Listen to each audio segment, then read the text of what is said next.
Show હોય હો tech કરીને આવ્યા છે પછી તો માઇનસ માં હોય તો જઈ ગયું સંભાવના છે ફૂલ. એટલે આ વસ્તુ રહી ને ત્યાંથી શેરડી ફૂટે ટૂંકમાં, તો એનું કટિંગ કરવાનું હોય અને આખું રાડું જે કટિંગ કરવી ને એ ફાટી ન જાય ને એનું ખાસ ધ્યાન રાખવું પડે, એટલે એક ગાયે કટકો થઈ જવો પડે. અમારે 4 વ્હીલર જવું હતું આજ પ્રયાસ જાનાની જેઠામાં જેમ જવા 2 વ્હીલર નીકળ્યા છે જમને એમ જો હવે 2 વ્હીલર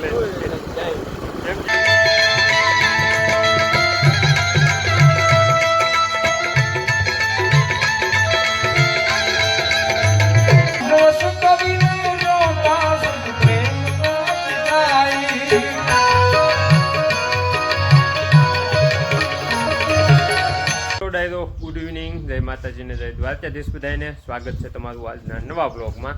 તો આજે સવારનું છે ને ડાયરો કામકાજમાં કાંઈ હતું નહીં એટલે બ્લોગ આજ કાંઈ બનાવ્યો નથી. અને આજ જો અમારે ભાઉભાઈ કાલ પરીક્ષા દેવા ગયા હતા ને એ પાછા પૂગી ગયા છે. તો હાલો આપણે પેલા છે ને ભાઉભાઈનો રિવ્યુ લેવી કેવી પરીક્ષા રહી ને હું છું એમ. પાસે છે ભાઈ આપણા પાસે શો હોય હો ટેક કરીને આવ્યા છે પછી તો માઇનસ માં હોય તો જઈ ગયું સંભાવના છે ફૂલ. હા ભાઉભાઈ છે ને પરીક્ષા ગમે દેવા જાય ને એ પેલા શું કહેવાય આમ પાસે જ હોય, પણ પછી છેલ્લે રિઝલ્ટ આવે ને ત્યારે થોડીક ઘાટી આવે માર્કમાં. શેની પરીક્ષા હતી? સીસીએની પરીક્ષા હતી. આજ અબુભાઈ ગયા છે, અબુભાઈને આજ પેપર હતું એટલે હવે સવારમાં હું મોટુકા મૂકી આવ્યો હતો. એટલે મોટુકાથી પછી જસદણ શું કે વાહનમાં જવાના હતા, ત્યાંથી પછી રાજકોટ વાળી બસમાં જવાનો હતો. એટલે આજ સવારમાં ગયો છે. અને ભાઉભાઈને કાલ પરીક્ષા હતી. અબુભાઈનેમાં શું હતું આજ બપોર પછી પરીક્ષા હતી એટલે એ સવારમાં ગયા હતા અને ભાઉભાઈને સવારમાં વારો હતો એટલે એ પમદી ગયા હતા. એટલે કાલ પરીક્ષા પૂરી કરીને સાંજે આવી ગયા હતા. હવે અબુભાઈ કરે એમ ખરા ફોન કર્યો હતો એટલે એ એમ કરતો જો ટાઈમ નહીં વધે તો કે રોકાઈ જાય નકર આવતો રહીશ, એટલે એવું છે. અને આજ તો આપણે તે સવારનું કાંઈ કામકાજ હતું નહીં એટલે આખો દી શું કહેવાય ઘાણે જ બેઠા હતા. સવારમાં અહીંયા હું ને ભાઉભાઈ આવી ગયા એટલે બપોર સુધી બે બેઠા હતા ને બપોર પછી પાછા ઘરે બપોરા પાણી કરીને પાછા આવી ગયા હતા. તો અત્યારે શું કહેવાય બપોરે ઘડીક આરામ કર્યો, કેમ કે આજે સાંજે જવાનું છે કાંઈ બંધાળી બાજુમાં ગામ જોયું ને ત્યાં સપ્તાહ ચાલુ હતી. તો ત્યાં આજે સાંજે સંતવાણીનો કાર્યક્રમ છે, એમાં 2-3 મોટા કલાકાર આવે છે. એક તો આપણે મહેશભાઈ ગઢવી પૂરા ભગત, એ સંતવાણીની દુનિયામાં બહુ સારું એવું નામ છે, એ આવે છે. અને એક મનહરદાન ગઢવી કરીને છે ભાવનગર સાઈડને, એ 2 કલાકાર આવે છે. તો સાંજે સંતવાણીમાં જવું હતું ને એટલે બપોરે લગભગ 2 કલાકની બહુ સારી એવી ઊંઘ કરી લીધી ને એટલે શું છે દિવસે વાંધો ન આવે. અને કાલ સવારમાં પાછું દોડવા જવાનું તો લગભગ બંધ જ રહે, જેમ કે જો અબુભાઈ નહીં આવે ને એ આજ રોકાશે રાજકોટ, તો પછી સવારમાં અમૃત્યો તો છે જ નહીં, એ રાજકોટ છે. એટલે 2-3 દિવસથી તો કાલેનો તો કમદી નહોતો અને આજે જ નથી આવવાનો. એટલે કાલીને પરીક્ષા છે એટલે કાલે તો પમદી આવશે એટલે એ તો છે જ નહીં. એટલે જો અબુભાઈ નહીં આવે ને તો એકલા હું કાંઈ જવાનું નથી દોડવા. એટલે હવે જોવી કેમ થાય છે. અને આજ છે ને અમારે ભાઈએ શેવડી વાવવાનું ચાલુ કર્યું છે. હાલો અહીંથી જો ભાઉભાઈ બેઠા છે દુકાને અને ટાઈમે ઘણો થઈ ગયો છે, 6:30 જેવો થયો હોય ને. તો હવે દુકાનનું એવું બધું વાંચવાની દિવસ હવે તેની એવી તૈયારીઓ ચાલુ કરી દેવી છે. પાછા આવીને પહેલાં ભા છે ને શેવડી વાવવાના છે ને, તો એ શેવડીનું બિયારણ ને એવું બધું કેવી રીતનું બને ને એ તમને બતાવું. અને શેરડીની શું કહેવાય કઈ રીતની કાતળીઓ કરે બિયારણની એ બધું તમને બતાવું. અહીંયા શું કહેવાય વાલબાપાની ઓલે થોડીક શેરડી હતી ને ત્યાંથી કાલે કિમભાઈએ હાર લીધી હતી એટલે એ વાવવાના છે. એટલે શું કે આજ તો હજી શેરડી વાવવાના, શેરડી તો કાલે વાવવાના છે, પણ આજ શું કહેવાય એની કાતળીઓ કરવી પડે. શેરડીનું આખું ઝાડું હોય ને તો એ કરે છે ને એ તમને બતાવું કઈ રીતનું પછી વાવેતર કરે એ કાલે દેખાડશું કાલના વ્લોગમાં. તો જો અમારા ભાઈ છે ને અહીંયા કટિંગ આવી દીધું હે, કરી હોય તો નહીં શું લાગે કટિંગ. તો આ રીતનું છે ને શેરડીનું આખું ઝાડું હોય ને એમાંથી કટિંગ કરવાનું હોય. શેરડી વાવી હોય ને એટલે એનું બિયારણ બનાવવા. તો આ રીતનું છે ને આખી ઝાડું હોય ને એમાંથી આ જે રહ્યું ને આ વસ્તુ અને શેરડીની આંખ છે, આ ગેંઠ હોય ને જે આખા ઝાડામાં ત્યાં આ વસ્તુ હોય. એટલે આ વસ્તુ રહી ને ત્યાંથી શેરડી ફૂટે ટૂંકમાં, તો એનું કટિંગ કરવાનું હોય. અને આખું ઝાડું જે કટિંગ કરવી ને એ ફાટી ન જાય ને એનું ખાસ ધ્યાન રાખવું પડે. એટલે એક ગાયે કટકો થઈ જવો પડે એ રીતનું એનું કટિંગ કરવું પડે. તો જો ભાઈ એટલું કટિંગ કર્યું છે એ જો ઓલા આપણે 2 ચેરા બનાવ્યા છે ને વાંચું બનાવ્યા, એમાં કાલી શેરડી વાવવાના છે. તો શેરડી કઈ રીતની વાવે ને એ આપણે કાલ ભાની વાવે ને ત્યારે જોઈશું.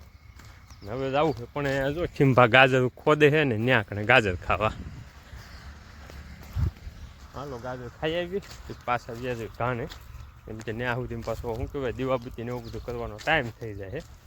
અહીંયા જો અમારે ચીંભા ગાજર ખોદે છે, થોડુંક પાણી જવા દીધું હતું ને એટલે શું છે કે ચેરો પોસો થઈ ગયો છે, એટલે ગાજર ખોદવામાં ઠીક રહે ને શું કહેવાય કપાઈ જાય ને એવું થાય, ઉંબળાય નહીં હરખા પાણી જવા દીધું. હે હા ચેડ ન રહી જાય, બહુ ઓછું કરવું પડે. હા તમે ગાજર જોવા મજા આવે એવા હે, અને પાણી જવા દેવી ને એટલે ઠીક રહે ને બધા લંઘાઈ જાય છે પાણી ઉગીને.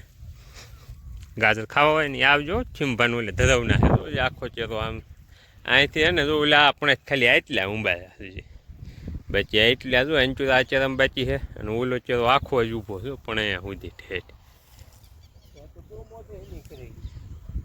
ભાઈ એની વાત જ આવે છે, ભૂકા કાઢી નાખે મોટરમાં ભાઈ.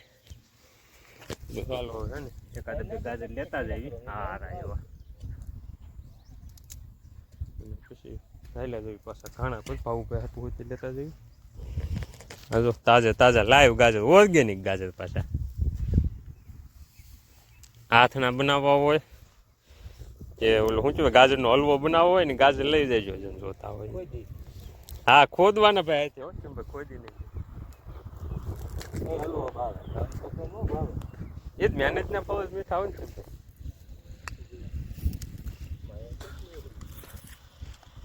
ગાજર લઈ લીધા હે અને સૂર્યનારાયણ આથમવાની તૈયારીમાં છે, એટલે હજી મજા અધેર છે થોડાક હજી એટલે છે આથમવાની તૈયારી છે. અને અત્યારે સાંજનો તમે વ્યૂ જુઓ ખેતરનો, અને ઓલી જો અમારે ભાને થોડીક મકાઈ વાવેલી છે, બાકી આખું ખેતર ખાલી થઈ ગયું છે. હવે હું ઉનાળો આવી ગયો ને એટલે બધી છેડ ચાલુ હોય એટલે ખેતર બધા ખાલી થઈ જાય.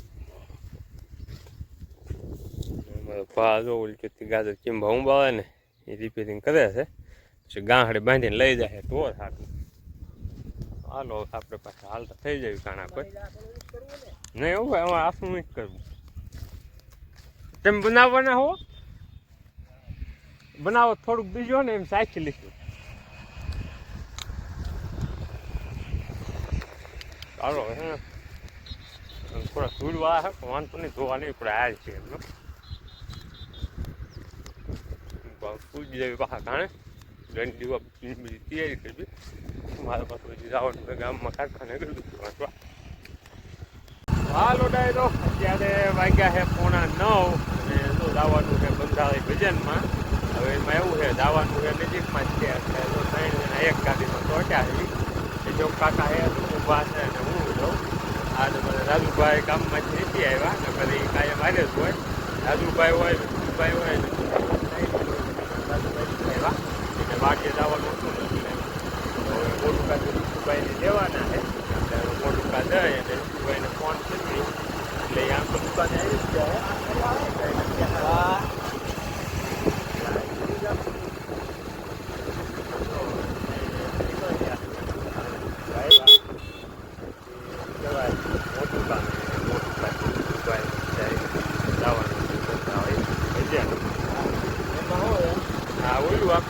અમારે 4 વ્હીલર જવું હતું આજ, પણ જાના અને જેઠામાં જેમ લેવા 2 વ્હીલર નીકળ્યા છે. જમને એમ જો હવે 2 વ્હીલર એમ કે એવડો મોટો નેતા જો ચૂંટણી લડવા 2 વ્હીલર લઈને આવતો હોય તો એવા ભજનમાં 4 વ્હીલર અને 2 વ્હીલર જવું જોઈએ પેટ્રોલ ફૂટવાય જેવું ભાઈ, એમાં 100 રૂપિયાનું નમાવવું જોઈએ મોટું કાજે આવી પોઝિશનમાં નીકળ્યા છે. ના ના ધાનાની ને એક્ટિવા હતું એટલે હોય એમ ખરું અમારે નહીં ધાનાની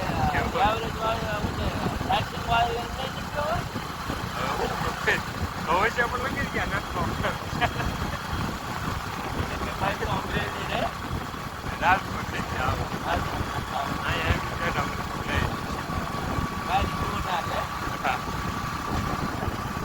હાલો ડાયરો જો ફૂકી ગયા મોટું કા